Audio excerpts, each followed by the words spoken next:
All right, today we're going to dive into an absolute titan of epic fantasy, J.R.R. Tolkien's masterpiece, The Lord of the Rings. Seriously, this is the story that basically wrote the rulebook for the entire genre, so let's get into what makes it so legendary.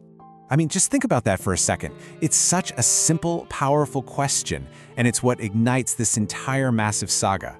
It hooks you right away, setting the stage for a conflict on a scale that's hard to even imagine, all spinning around this one tiny object.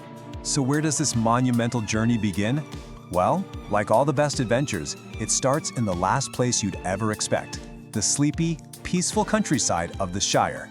And here's our hero, Frodo Baggins. He's just a regular guy, well, a regular hobbit, living a pretty normal life. That is, until his uncle Bilbo leaves him a ring. Seems like a simple little trinket, right? But that inheritance is about to turn his entire world upside down. Yeah, so this little gift has a really dark history. It's not just any ring. It's the One Ring, crafted by the big bad himself, the Dark Lord Sauron. And its purpose is terrifyingly simple: to control everyone and everything, and cover all of Middle-earth in darkness. And here's the kicker. You can't just hide this thing or throw it in the ocean. The wizard Gandalf shows up and gives Frodo a task that sounds, well, completely impossible. He has to take this ring deep into the heart of enemy territory and destroy it in the one place it can be destroyed, the fires of Mount Doom, where it was first made. Now obviously, you don't just stroll into Mordor alone. A mission this crazy is going to need a team. And that brings us to the next part of the story, where a band of very different heroes comes together to help Frodo on this insane quest. And what a crew it is! The Fellowship of the Ring is basically a fantasy dream team. You've got the races of Middle-earth teaming up, men like the heroic Aragorn, elves like the sharpshooting Legolas, a stubborn dwarf, a powerful wizard, and, of course, Frodo's hobbit friends, especially the unbelievably loyal Samwise Gamgee. Their path is just brutal from the get-go. They're up against terrifying monsters, dark magic, and the constant threat of betrayal, not just from enemies, but from the ring's influence on their own group. The pressure just gets to be too much, and eventually, the Fellowship shatters, sending everyone on their own desperate paths.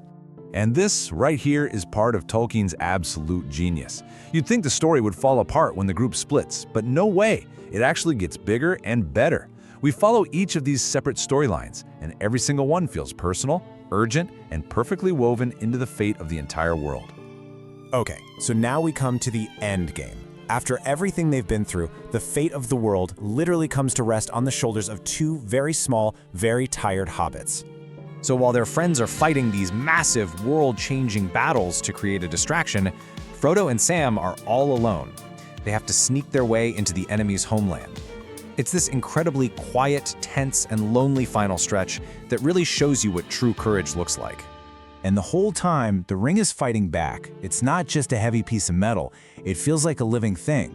It's a poison, constantly whispering in Frodo's mind, tempting him, wearing him down. It's a crushing weight on his soul. So how in the world do they pull it off? Well, it isn't some great warrior with a magic sword who saves the day. In the end, victory comes from the quiet determination of a hobbit, the unbreakable loyalty of his best friend, and one final, shocking twist of fate right on the edge of the volcano. So, the ring is destroyed, evil is defeated, but this isn't your typical happy ending. The quest takes a heavy toll. It leaves scars on Frodo that never really heal. He saves the Shire, but in a way, he can never truly go back to the person he was.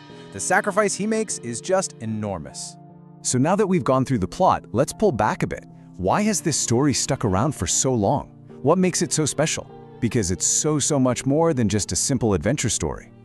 The reason this story hits so hard is because it's built on these deeply human themes. It's all about the courage you find in ordinary people, the crushing burden of responsibility, that timeless fight between good and evil, and maybe most of all, the idea that friendship and loyalty can be the most powerful forces in the universe.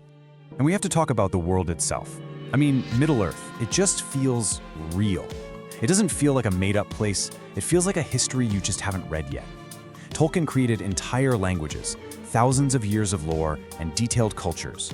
The depth is just staggering.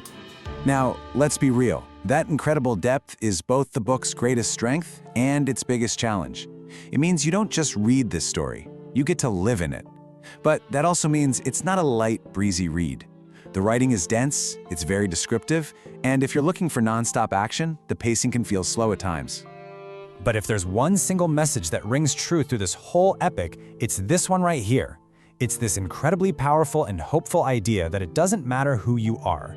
Even the smallest, most ordinary person has the power to change the world. So, for its unbelievable world, its deep, timeless themes, and characters that feel like old friends, The Lord of the Rings is an undeniable masterpiece. It is an absolute, no questions asked, 5 out of 5. So that brings us to the end. What about you? Have you taken the trip to Middle-earth? Are you a book purist or all about Peter Jackson's movies? It's one of those stories that really sticks with you, and it's always fun to talk about. Thanks for joining me for this one.